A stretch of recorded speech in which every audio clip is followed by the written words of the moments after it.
we've just uploaded the GoFundMe thing and we're both freaking out. Look, Damon's so freaking out. Look at this. Like it's literally been up for about maybe 3 minutes and it's already at $930. You amazing people. Oh my freaking god. We're like, oh my gosh. We're so nervous. Like both of us are freaking out. We're like fidgety and we don't know what to do. Like... With little money, lots of support, Kiwi ingenuity and good old blood, sweat and tears, we're creating a community expedition and research boat built and run by volunteers from around the world, because life is too short not to fight for your dream. I took a stroll downtown this evening when I heard music echo through the night. The same old songs that I heard the night before. So I started running so I wouldn't be too late. I didn't think that I would ever see your face again, but I was wrong. Yeah, I was wrong. Yes. Thank you, everyone. You are amazing. You're so amazing. It's flipping awesome. It's incredible. And we've just found out that oh yes. Name? What's his name? Give me the name. Clint. Me the name. Clint. Brain injury. Clint from the Gold Coast has just got in touch, and he's got a vehicle that can move the motor that we're looking at. So he's keen to help. He's going to come and pick it up. We'll rendezvous with Damien, Duncan, and hoon it up here. It's amazing. Thanks so much, Clint. You're a lifesaver. Okay, she says very calmly, darling, what's the number now? 4,274. Dave did let out this, holy fuck! Holy fuck, it's up to 4,000. Jesus. Unbelievable. This wow, is unbelievable. this is amazing. Oh my gosh, you guys are amazing. Holy crap. Holy crap. We might be able to get in the water soon. Yeah. Oh my god. So Man. amazing. Holy crap. Wow, okay. It's hard to take in, eh? Okay, I never ever thought it would do that. Like, I thought we might get the money to buy the block. Like $3,000 or whatever. Yeah. Like, Wow. but I thought it would take like a month to get that. Yeah, like, same. I thought it would be a few weeks, yeah. Holy shit. Oh, holy crap. So that's the block. We've got the money for the block. Yeah, and we've got enough to buy the block and a new turbo right now. Yeah. Oh my god.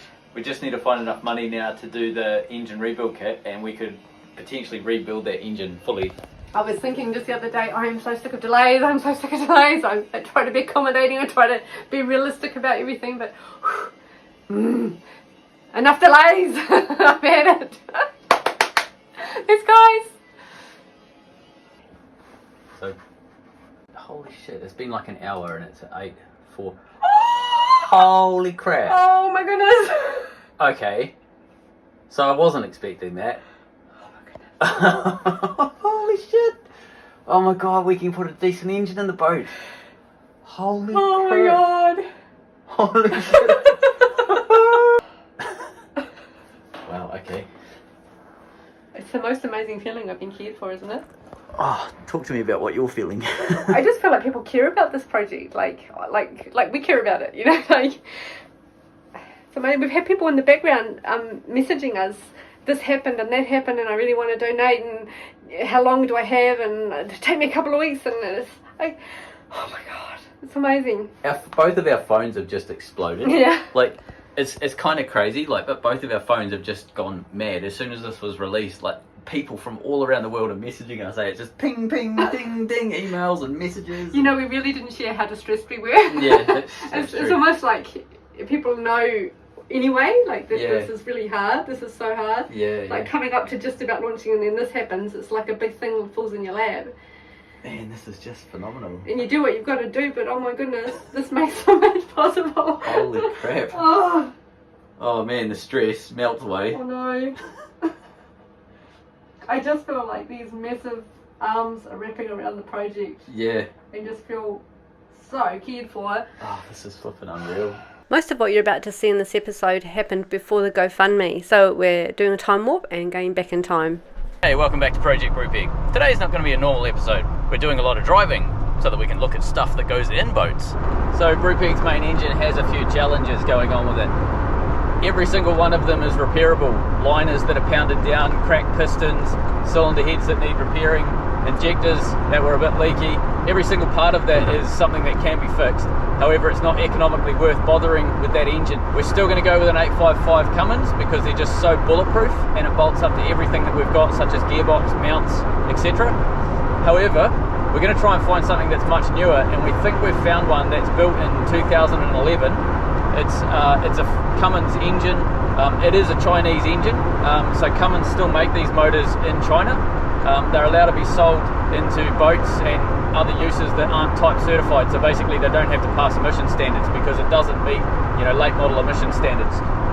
But it's a mechanical injection motor, which is exactly what we need. We can't go any newer pretty much than this, because as soon as we go beyond this in terms of age, they start getting to electronic injection and we can't run veg oil. So for us, we're not so worried about the emissions, given that our fuel is carbon neutral. Right, so about this motor. It's come out of a trawler that's basically slightly bigger than Brupeg, 1 metre bigger, 1 metre wider. Essentially it's the same boat. They were running it it's done 5,800 hours, which for a marine engine is not a lot. Marine engines and trawlers get rebuilt every 30,000 hours, roughly, and then replaced about every 100,000 hours. So this thing's only just run in, basically. It's still got plenty of life left in it. The reason it was pulled out is that the guy that's selling it thinks it dropped a valve, which isn't a big deal to repair, and it's enough to stop an engine completely, and they were in the middle of the fishing season, so they couldn't afford to rebuild it in terms of the time it would take. So they literally just threw a spare engine in the motor and sent it back out to sea. And this motor's been sitting in a shed for a couple of years. So I'm going to drive a wee bit of a drive. It's about 4 hours south of us, I think it is. And we'll go and check this thing out, see if it's any good. So the exact plan with this motor is still to be decided. We can't afford to buy a brand new engine and stick it in. You never know what's going to happen in a day, do you? So that's out. For us, we have to find something that is affordable, and that generally means rebuilding something. So finding a good donor or a good base, and then renewing everything that we can so that it's back up to essentially new spec. This motor, I think, is probably going to be a good donor. So it definitely needs to be rebuilt because it's potentially dropped a valve. It's done something, we just don't know what that something is yet. One of the main things I want to find is whether or not it still spins. So if it's just sitting there in a shed, and if I can get it to turn over, whether by hand or by electric starter, that kind of rules out major problems, because if it can spin over, the chances are it hasn't run out of oil and it hasn't run a big end or run a main bearing, something like that. If it's done either of those two, then it's a much bigger job to repair it. You've potentially got to start line boring the block, or if it's the camshaft, you've got to line bore the cam journals and put in bigger bearings. I don't want to go down that road, so I want to find an engine I don't have to do that before, and the critical test for me is, does it spin? I believe this motor spins, but I want to see that with my own eyes. Once I've confirmed that this engine is a good donor, then the plan would be, how do we rebuild this? So rebuild kits are available in the States. They're quite common over there for these Cummins. So I'll probably get a rebuild kit from the States, but it's not cheap. It's still probably $2,500 US all up for all the parts we need. Maybe more, call it say $3,000, probably US. And then we have to get it here, so it's probably $500 to $900 to ship it at a bit of a guess. And then once we've got it here, we have to essentially pull all the engine apart, clean, repair anything that needs to be repaired. We're going to find stuff when we pull this motor apart, you always do, and that needs to be machined or repaired, or whatever it may be. So that has to happen. So it's probably a few $1,000s worth of repairs, and then we start fitting it all back together. So it's probably going to be maybe $10,000 to do this engine at a bit of a guesstimate, rough guesstimate. The engine itself that we're looking at, if it's what I think it is, I offered the guy $2,700, which is a very small amount of money for one of these engines as a good donor, but it's also a very big amount of money for something that runs on a shoestring like Brupeg. So everything's a balancing act, and that's partly why we're going to launch with the motor that we have, and we're going to put that back together and launch with the motor that we have, and then we're going to swap this engine out on the water potentially. Jess is quite keen to do it before we go in the water, but that also opens up other challenges because every month that we stay on the hard stand there's a lot more fees that we have to pay, etc. Like, it's quite expensive keeping the boat on the hard stand. Once we're in the water, our costs go down, and therefore we have more money that we can put towards rebuilding the engine. So everything's a balancing act, you know.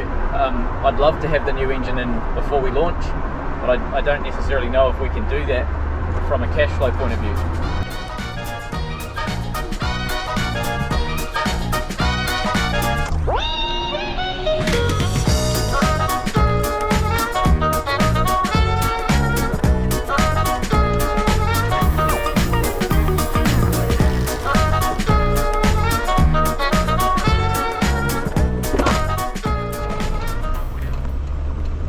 Rightio, coffee done, time to hit the road again. Unleash the fury! Not many people know that when Toyota designed this 2002 model Hilux and gave it a pretty breakneck displacement of 2.7 litres, that's about 9 cubic inches I believe, they actually unleashed quite a beast, because, you know, down the quarter mile, and especially in this format, the 3-speed automatic format, this thing will knock out a low 20 for the quarter mile.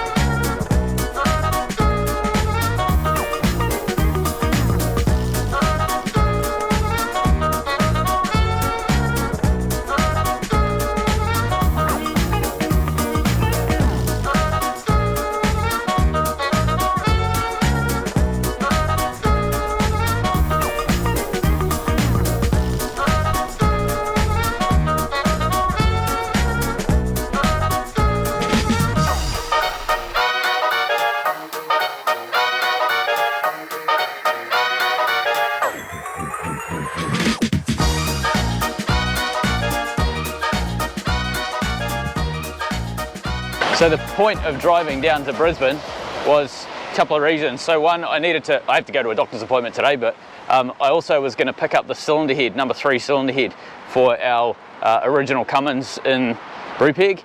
But they told me late, I was supposed to pick it up last thing Friday. It's now Saturday morning. They told me about 3 o'clock Friday, they said it's not going to be ready until Tuesday. They just moved workshops, didn't quite go as smoothly as they planned. So I'll freight it back up. But it gives me a chance to actually show you Brisbane a little bit. But I thought I'd show you some of the stuff that's going on the river. They have quite big floods. So Brisbane is built on a floodplain, and they get these pretty hefty floods that happen, I'd say probably every 10 years roughly. They call them one in every 100-year flood, but it seems to happen every other Wednesday. Let's go this way, I'll show you the other side. Like any city, there's bucket loads of skyscrapers, but there's some pretty cool sort of older buildings. When I say old, I'm talking Australian old, so this is maybe 150 years old or something like that. Like most cities, there's 1,000,001 construction projects, lots of glass towers going up. However, there's some quite nice architecture here as well, like some older buildings. This is the old Treasury building, I think. It's been renovated 1,000,000 times, so it's looking pretty pristine, but it's a pretty gorgeous building. It's not very old in European terms, it's maybe 150 years old, 200 years old, but in Australia that's pretty old. Everything else is relatively new, like these sorts of blocks. There's not much open at the moment because it's so early, but there is a place that I really like going to down here, a French place. It's called Le Bon Choy.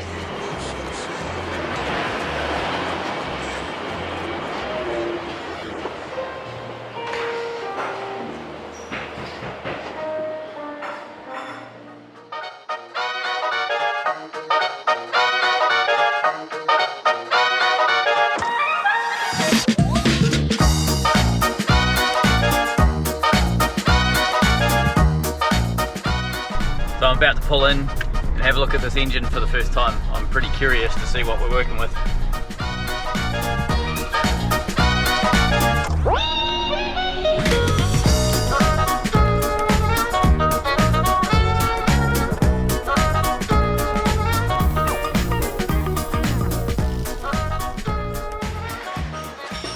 Here it is.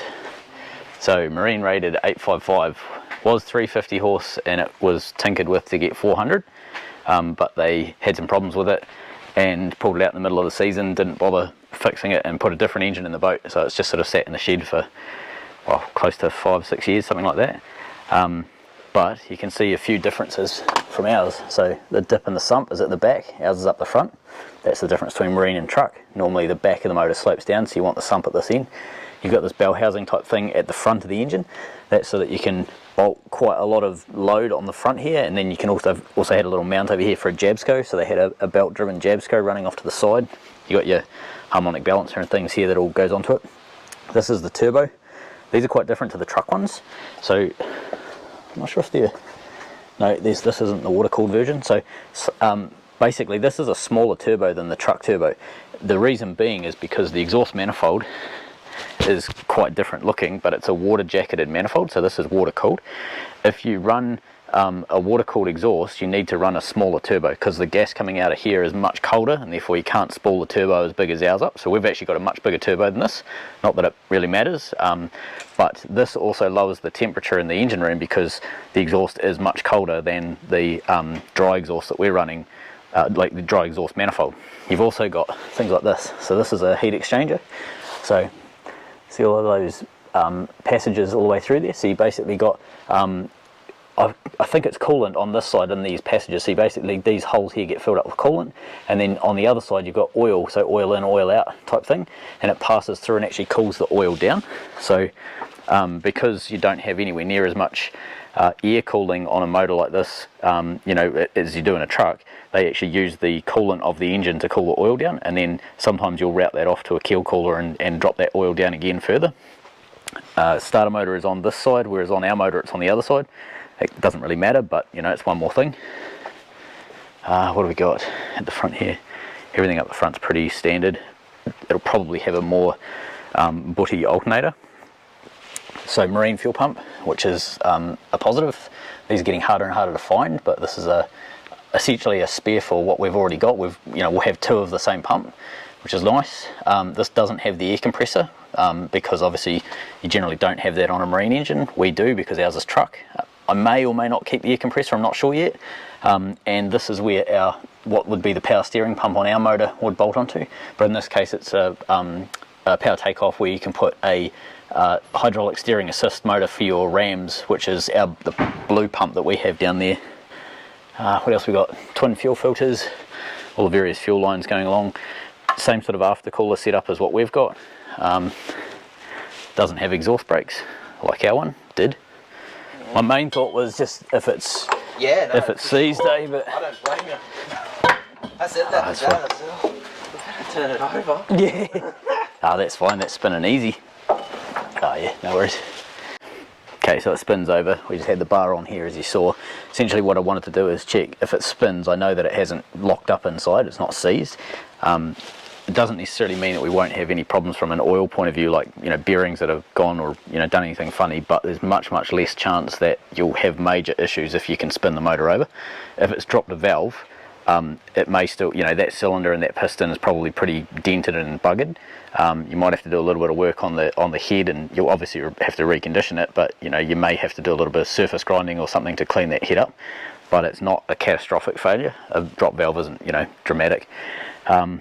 The flywheel is different to ours, so we'll probably have to use our flywheel in order to mate our gearbox up to that. I'm not 100% sure if that bell housing will mate to our gearbox, but we can always use our bell housing to mate it up regardless. Starter motor is 24 volts, we're 12 volts. Not that really matters because we're going to go to air start soon. Oh, you know what? Look at that. See how it's got the mounting bracket cast into that bell housing there for another starter motor? That theoretically means that we can put electric on one side and air start on the other. I don't know if I'll go down that road, but it does open up that as a possibility. Yeah. Right, so the air cleaner on this one sits at the back of the motor on that big frame there, so it bolts onto the back here and then pipes around to the turbo, and then the exhaust goes off normally out the front on these marine ones, but we'll have to swap that around and reroute it. None of that's a big deal, we just have to probably modify our exhaust a bit to make that work.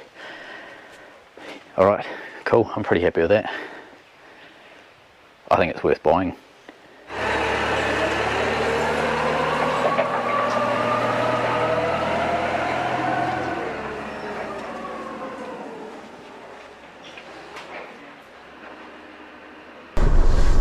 Alright, there you have it. So, I think that's worth buying. It obviously definitely needs a rebuild, but it's about 99% complete. The only things that we couldn't figure out after sort of hunting around, the only things we couldn't find was the turbo. The turbo they had there was we think it's off a K series engine, which is the next model up from the 855. Way too big for our boat. That's normally sort of anywhere between 400 and 600 horsepower. It's a much bigger engine. It's not what we need. So we need to track down the original turbo. Not that it really matters, because to put a new turbo on the 855 is about $1,000 US or $1,200 US. And given the condition we did find the original, we think, but it was pretty shagged, pretty like graunchy when you spin it and stuff like that. So you wouldn't really want to muck around with it. You'd want to rebuild it, which is probably close to $1,000 anyway. So more than likely we'll put a new turbo on it if we rebuild it. What else was there? There's one little water housing on the end of the oil cooler that we couldn't find, so he's going to try and track that down. But other than that, the engine is complete, and I think it's worth it at that price. So I think we've found an engine for Brupeg. Now we just have to figure out how on earth we pay for everything. So we're going to buy it. We'll probably store it until we can actually afford to buy the parts, and then we have to find time and space to be able to rebuild it. It's possible to rebuild it on the boat, but it's actually quite hard doing that. I'd much prefer to rebuild it on land in a shed or something like that. So we now have to figure out where that's possible to do as well. But overall, these are problems that can be solved. So I think we've found a solution to Brupeg's dead engine. I think we've got a bit of a good engine there. Once that's rebuilt, I think it's going to be a bit of a honey.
Now we've got to find out how to transport this motor.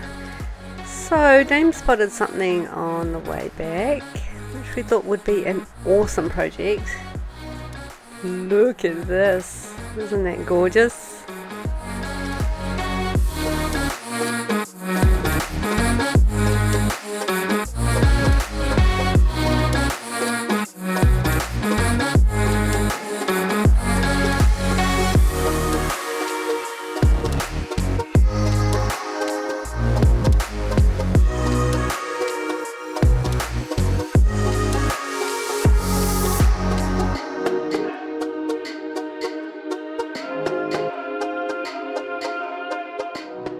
Just kidding.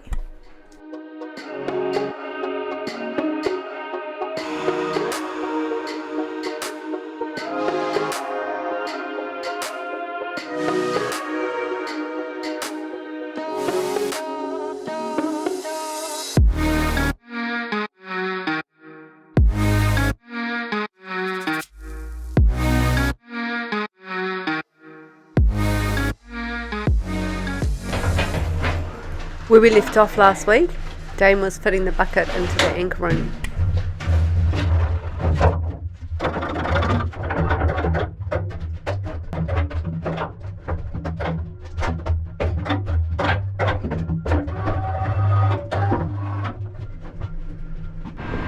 I was having to think about this last night, and I think it's going to be a case of having to build the brackets in 2 pieces.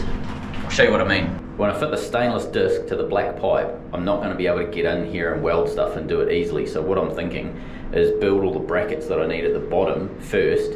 I'll put the stainless thing on top and I'll build the brackets, but then I'll take the stainless off. I'll bolt it to the top of the pipe, and then I'll lower the whole lot down and weld the stainless onto the brackets that I've just made.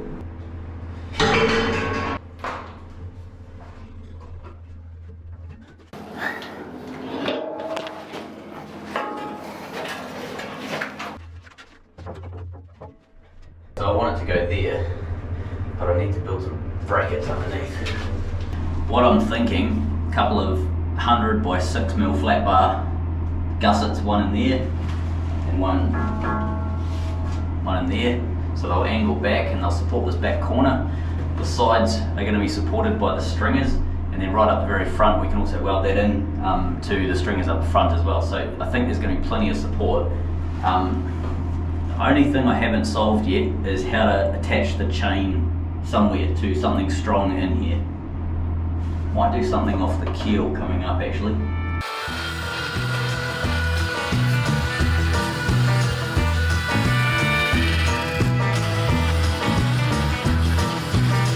Hell, I come 40,000 miles over here to see what them pretty little lips gonna do to me, baby. You can see here Dame's already prepped the surface, ready for some welding. But every single time that I come around, it seems you got another man trying to keep you down, baby. Well, you might think you're driving me insane, but I made the game that you're trying to play. You know, I think you maybe ought to know this ain't my first rodeo. I've been around long enough to know some things you can't take back, some things you just got to let go. Yes. Well, hell, I got Sammy on the phone, Nikki at home, trying to get along so I can be with you, baby. No, I ain't got time to change your mind, 'cause the bus is a humming. Are you staying, are you coming, baby? Well, you might think you drive me insane. I made the game that you're trying to play. You know, I think that maybe you should know this ain't my first. The stainless base is just sitting there, and I've got the mounts underneath now welded into the boat. I haven't welded them onto the stainless plate. I'm going to actually do that last. What I need to do now is take that base off, stick it on the black pipe, and then actually bolt it down to it so that they become one, then lower the whole assembly back down into the hole and weld it to the support mounts. One thing you may notice is I plasmed a slot in that round base. That is going to be where the chain eventually bolts to. I'm going to use this piece of stainless and just sort of cut the end into that shape, and that gives me a nice chunky piece of something to bolt the chain onto.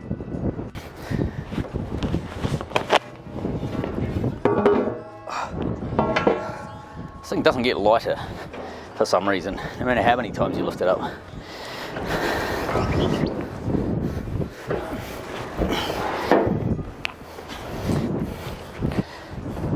Alright, fine, I accept it. Maybe I do need to tidy up the floor here. Some things you can't take back, some things you just got to let go. There's some things you can't take back, I think we need to do some trimming. things you just got to let go. Oh, you gotta let go. Oh Lord, you can't take it back.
Stop gloss.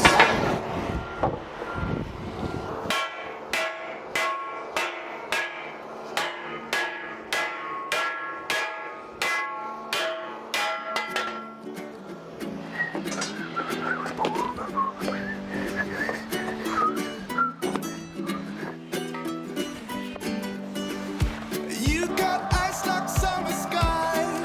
If you're smart, could kill or die. And now it starts to rain, so let's enjoy it.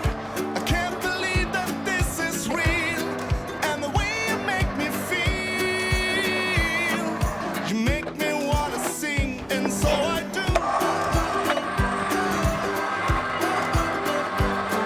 So if you want, I'll be right there.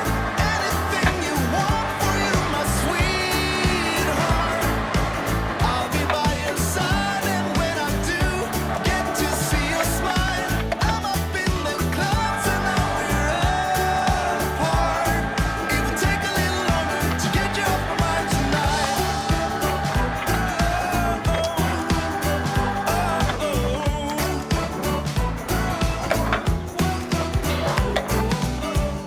You keep telling me you're shy. If smart could kill or die, there's no need to rush. If something is meant to be, I really fell for you, and I want you to be mine. 'Cause you make me wanna sing, and so I do.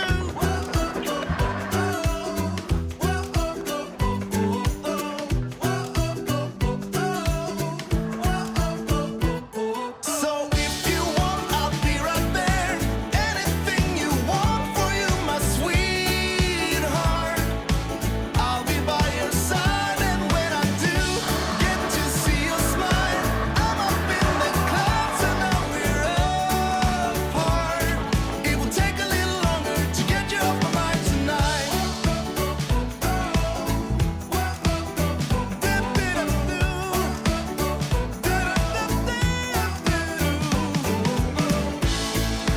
When the sky is cloudy, we just climb right in. You are all I want, more than everything. Feels just like I'm flying when I'm here with you. I was standing waiting just for you.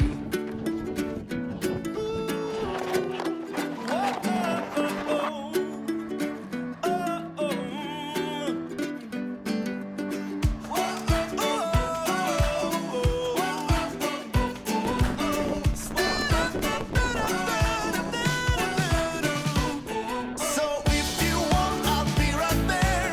Anything you want for you, my sweetheart.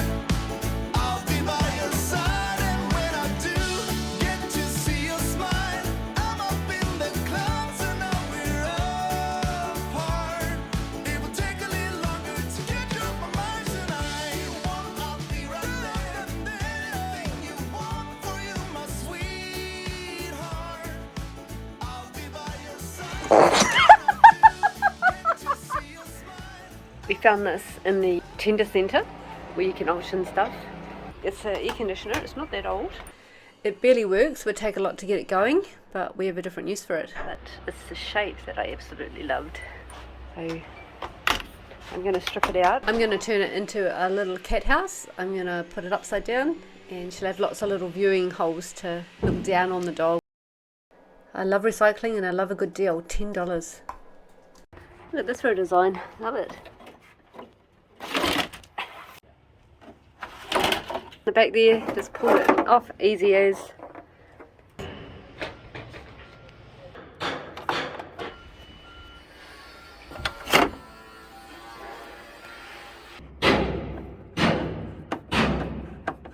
Right, I'm going to take this out, take the other one out, take the back out.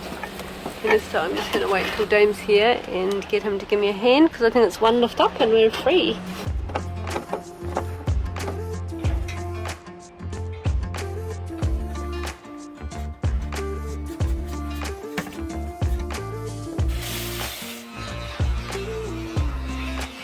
Right, now that the pieces have been washed,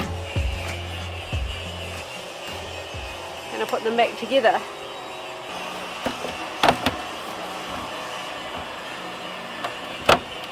with Dame helping me make some steps. It's time to show her her new little house.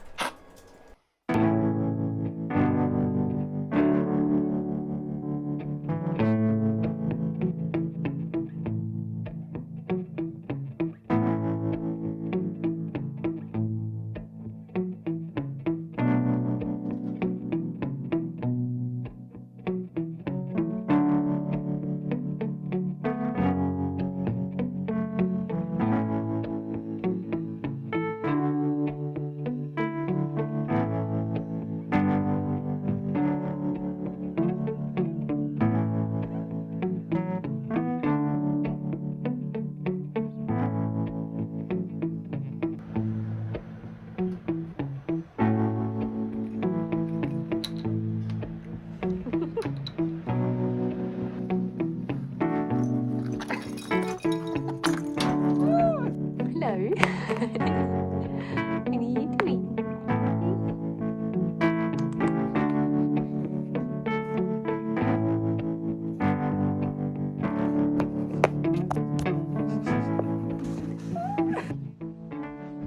I think she's relaxed.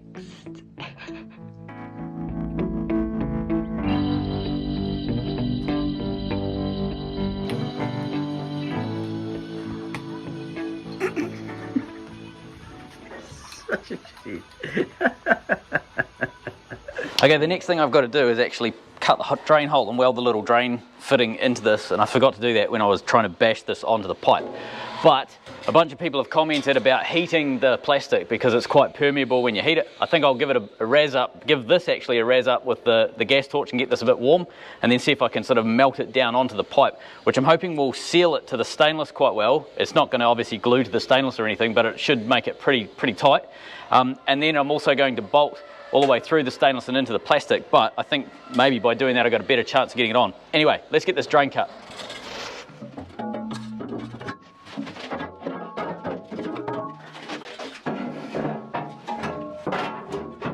So the drain's lowest point is about here somewhere, and the drain over the side of the boat is basically here, so I'm going to roughly do them in a straight line. It'll be flexible pipe, so it won't matter too much, but I do want to eliminate too much, you know, travel in that pipe if I can.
That'll do.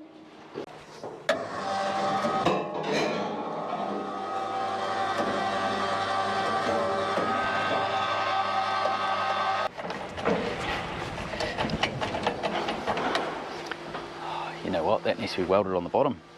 Let's do that while we got the welder right here.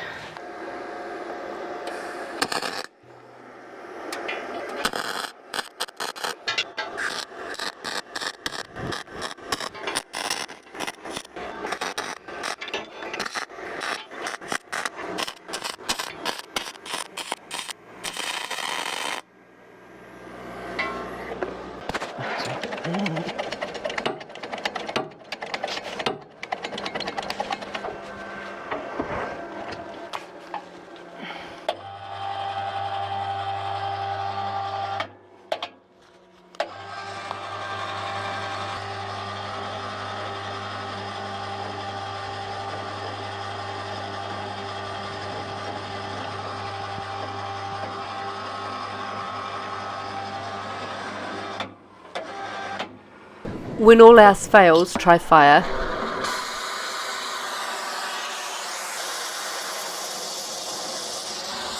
What I'm thinking is just give it a bit of heat. I'm just going to burn off all of this fluffy rubbish.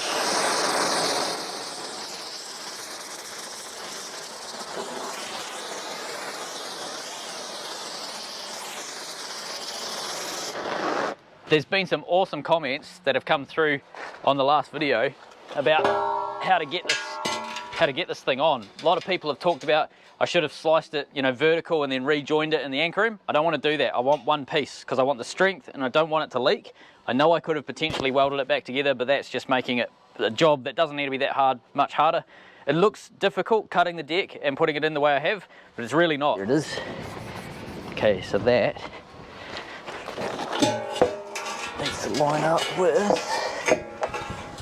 that. All right, so there.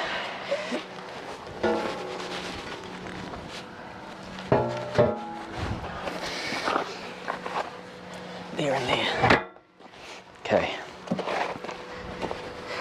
So it fits basically, but it's very, very tight. And what I'm thinking is if I can heat this, I can pretty much just melt it onto it. That's my plan anyway. So I know it's not going to weld to it. I know it'll never join to it because this stuff doesn't stick to anything. But what I'm thinking is if I can essentially melt it onto it, the seal will be so tight with a little bit of silt in there, it's going to seal up pretty tight anyway. And then it gets bolted, so I'm going to be drilling holes and bolting this to it. So I think that'll work. We'll just give it a shot. Nothing to lose. Here goes.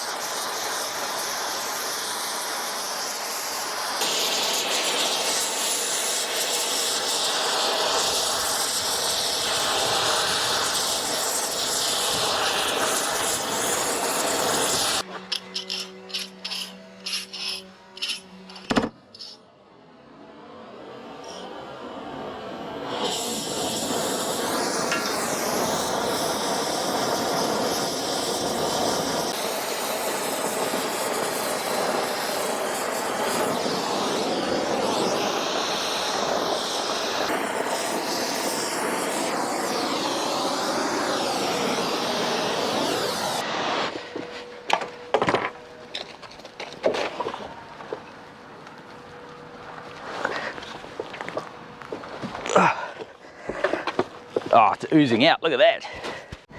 It's getting very close, look at this. Ooh. That's a positive sign. You could think of that as glue.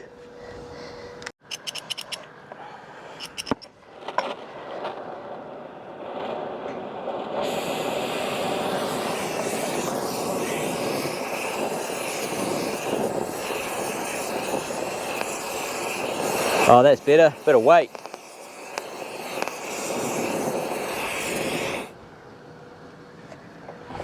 That's working a treat. Wasn't sure how far down I'd get it, so I thought I'll tip it upright like that and stick it on some blocks down the bottom there and basically let gravity do it, heat it up and let gravity do it. But then have a look down here.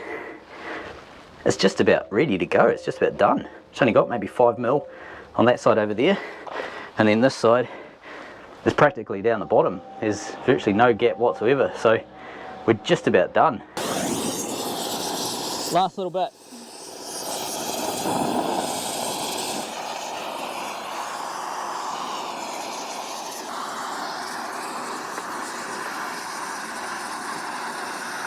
I'll let that cool down. It's a wee bit sticky, but have a look in there. Practically no gap right the way around. I'm really chuffed with that. I think that'll work. Oh, and the other thing I'm pretty happy with is my guesstimate on the drain. That was only like 5-10 mil away from the edge, which is kind of what I wanted. So a couple of people have commented you can't have a stainless base with galvanized chain. You're absolutely right. Let me show you my plan for this. Rubber sheet. So this is the same stuff that we use to protect behind the Danforth anchor up on the side deck. We're going to use, that's 1/2 inch thick, we're going to use maybe 2 layers of that, so we've got 1 inch of rubber. So I was thinking if I have the flat rubber, I do need to kind of make something to lift the chain off, and I was thinking of like a maybe like a plastic grid of some sort. Like if you think of like a milk crate, you know how you got the plastic grid that it's made out of, basically a heavier version of that. I don't know where I'm going to find something like that. I need to try and track something down. Yeah, something like that. That's my thought anyway. That can be added later. That's neither here nor there, but either way, we're going to have rubber on the bottom to stop the stainless and galvanizing touching each other. And I'm also going to cut where that drain is. I'm going to cut the hole bigger and bigger on the 2 layers of rubber, so there's kind of like a natural progression for rubbish to go down that drain. As we're filming this, the GoFundMe campaign has been running for less than 12 hours so far, and it's already like, oh my god, I can't actually believe how phenomenal it's been. I think we started it at 10 a.m. It took 1 hour to reach the goal. So the goal was $8,500, which was enough to buy the replacement engine, the core second-hand engine, the rebuild kit, and a new turbo, which is kind of the minimum that we needed to be able to put that engine together, and that would be a reliable engine. And it literally took an hour to get to there, and me and Jess were just blown away. We were watching the computer and it was just ticking up and up and up. We just could not believe how generous you guys are. It's now been running for not quite 12 hours, and it's sitting at I think it was $22,000 the last time I looked, which, like, we can't really get our heads around that. That's just phenomenal how much, like, man, I don't know how to thank you guys, eh? Like, this is just unbelievable. Like, I genuinely think with how fast it's grown that we're probably going to get to the stage where we can put a new engine in Brupeg, which is something that I never even remotely dreamed of. Like, I literally thought that's out of our capability, it's out of our range, you know. Like, I'm probably going to have to build something. We just don't have enough money to do that, and like within 24 hours, like, it's just completely turned around. And man, I don't know how to say thank you to you guys. Like, it's you guys are just unbelievably awesome. Like, you're so friggin' awesome. My plan is basically to drill straight through the sides and into this plastic. Now, this plastic's pretty hardy, so I was thinking of using these guys here. They're like, I don't know what you call them, coach screw or something, but they're pretty chunky, coarse thread on them. I think that'll hold, and I was thinking, I don't necessarily know how many I'll need to make it strong enough, so I was going to put maybe 12 in, just to be ridiculous. So a bit of an update on all of the various jobs going on. So this front still needs to be closed up. I'm not going to do this side. I've got so many jobs to do that I'm trying to find ways to take me off jobs and get other things finished. So I get the motor finished, get the tanks tested, etc. So this one here, as some of you are aware, Tom, a local welder, he's going to close that up for me. He's actually working on that big blue boat over the back. They're doing new decks and a whole bunch of other panels and stuff that are going in.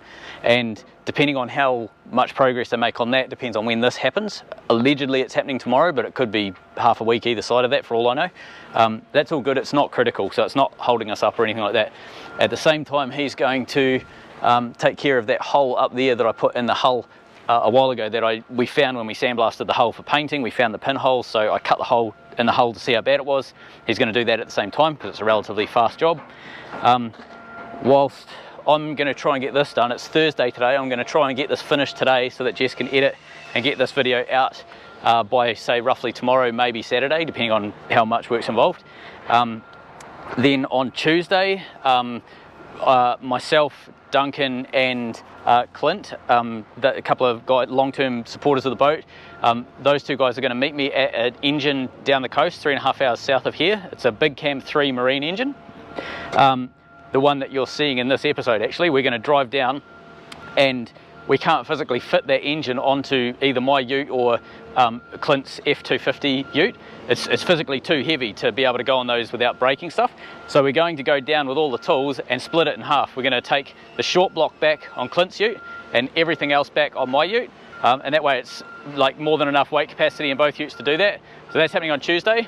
In between all of that, I have to build the doors and frames and everything for the doors for the 2 downstairs cabins, because Duncan is going to be up in about 2 weeks, and me and him are going to put the current Big Cam 1 Cummins back together and get that running in the boat.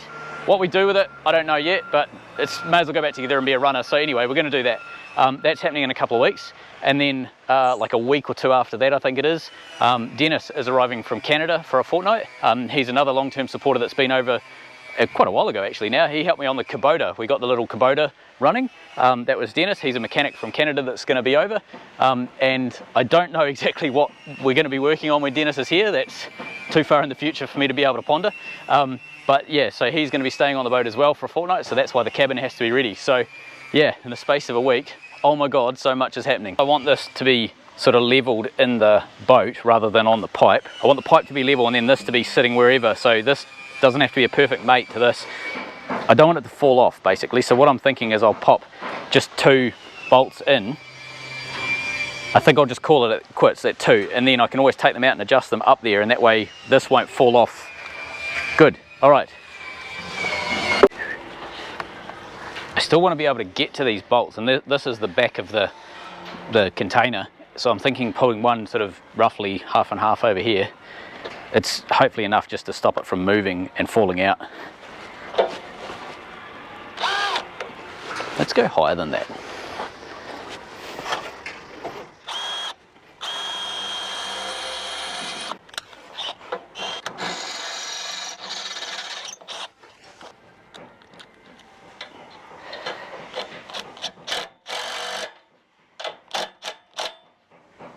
I want to go too berserk on that. I don't know how much I can get away with.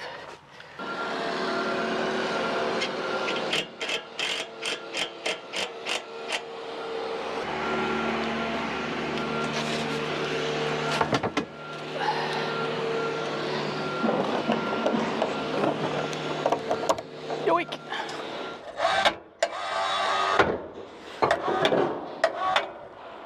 Okay.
Overhead welding is very much like a wet t-shirt competition in that there becomes a point where the participants physically can't absorb any more water, maximum hydrosity if you will. With overhead welding, it's all of that just with fire. There comes a point where you can't be more on fire than what you already are.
Alright, next job, cutting a door in the back of this because I need that in order to get to the front to do the welding inside. In the first hour of the campaign, the first goal got reached, and then we watched the second goal get surpassed and just kept going. You guys are amazing. In the editing cave, how are you feeling after everything that's happened? I'm actually really surprised. I feel a bit shell-shocked. Yeah? It's really hard to get my head back into the editing. Yeah. Are you finding that? Getting into the work is hard?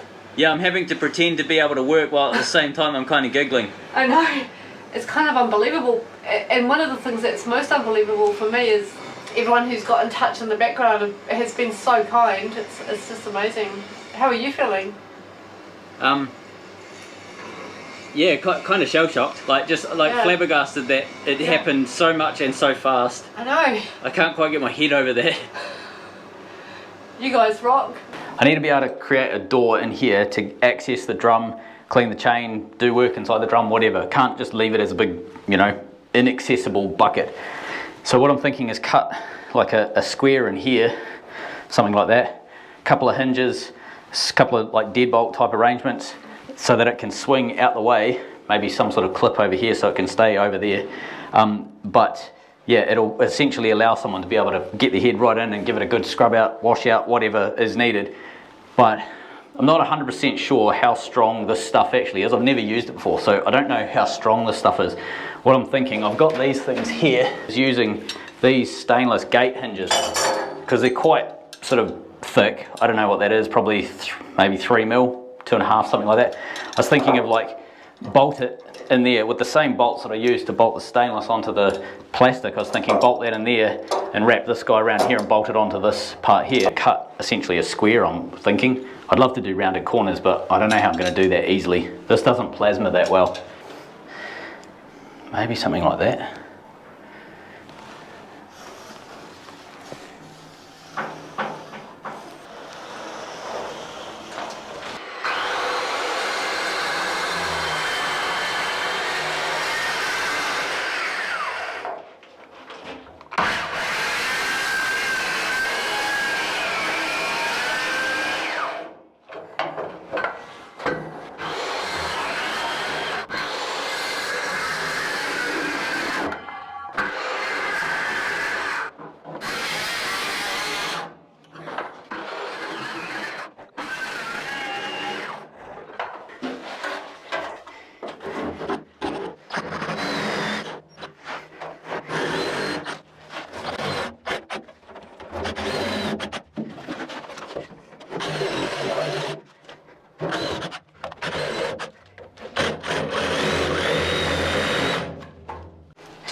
There we go, accessor boiled.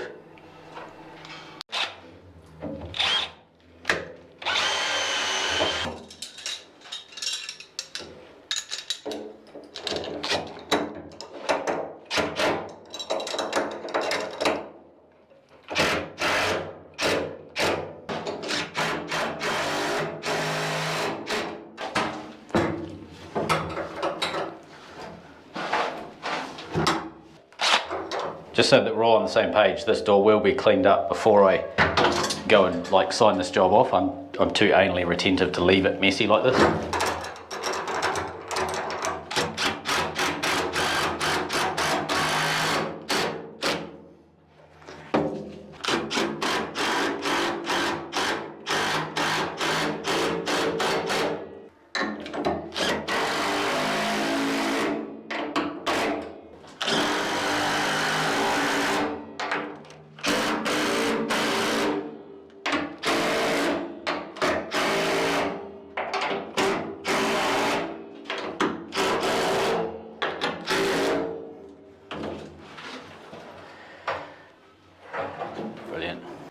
There we go, locking paraphernalia. I've got to maybe bend this somehow, heat it, bend it, something like that, push that in, because I think if I put that in now with a bolt, it's probably just going to rip it out, so I'll leave that and do that properly. I've got 2 big old deadbolts going down to take account of the curve. I couldn't do them sideways, so I've done them vertical, and then they drop like that, so you know they can't necessarily fall up and have this thing open up. This one here is slightly out of alignment, which let's just say that was by design, because what it has meant is it's actually quite tight to undo this one, which is a good thing, because if you want to get into here you really got to work at it, so it means that it's probably not going to work itself loose easily in a seaway. Not that this is going to work itself loose, gravity will generally hold that down, plus we can put a pin or something in it. But I think this is going to work. I'll also get the torch in here, the gas torch, and I'll clean up all of these little nicks and burrs and scrapes and whatever, so that it's just a nice smooth piece of plastic in this room. We're getting there. Right, next up we've got to weld the inside. Before I go and get all carried away by welding that bottom in though, I need to make the thing I'm welding in.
That sounds awful.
Right.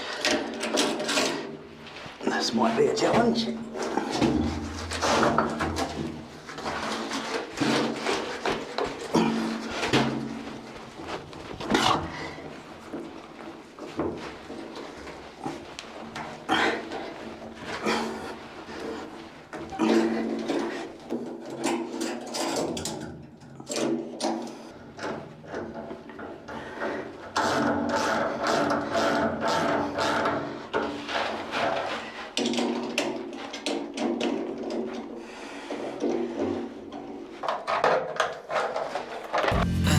It's nothing new, but it's so good to see you.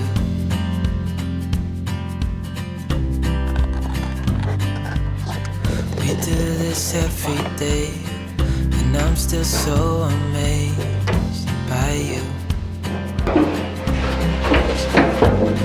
So hold me tight through the night.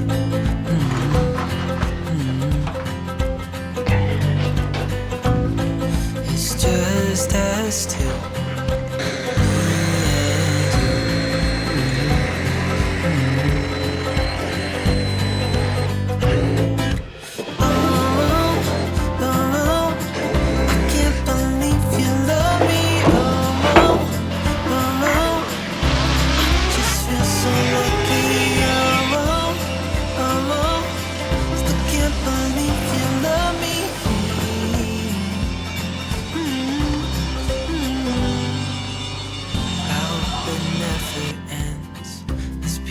More than friends, yeah.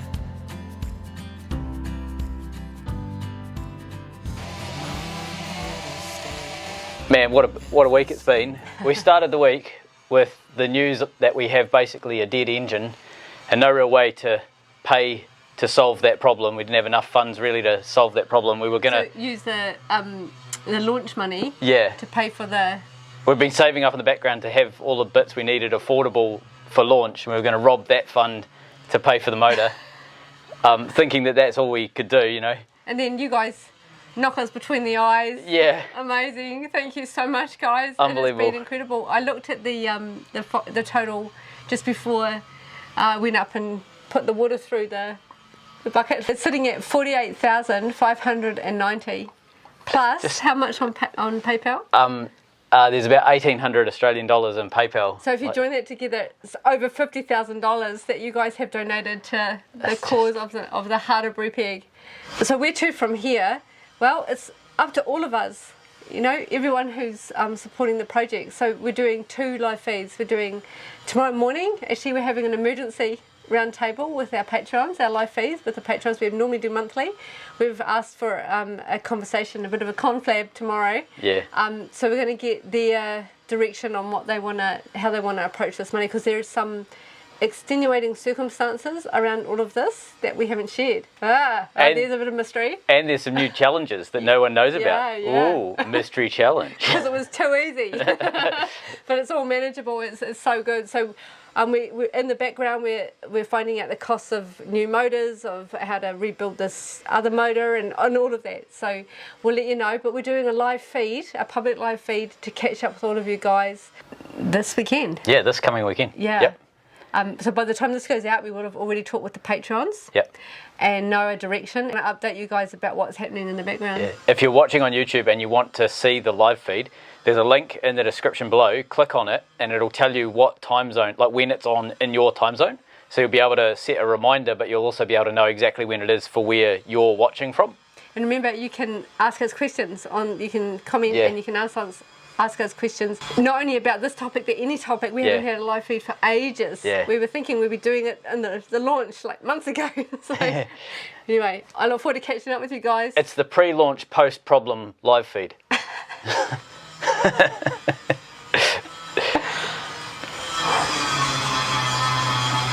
Thank you guys. It's phenomenal. Like, it's just phenomenal. It's like, I was really worried that people would perceive us as being like greedy, or, you know, like people getting the wrong idea, and it was unbelievable just how many positive responses there were. Like, our phones just went into meltdown as soon as it was released. People were messaging us and talking to us from all over the world. Our emails and our messenger was going just flat out, and it was just phenomenal. Yeah. it's just like a big hug.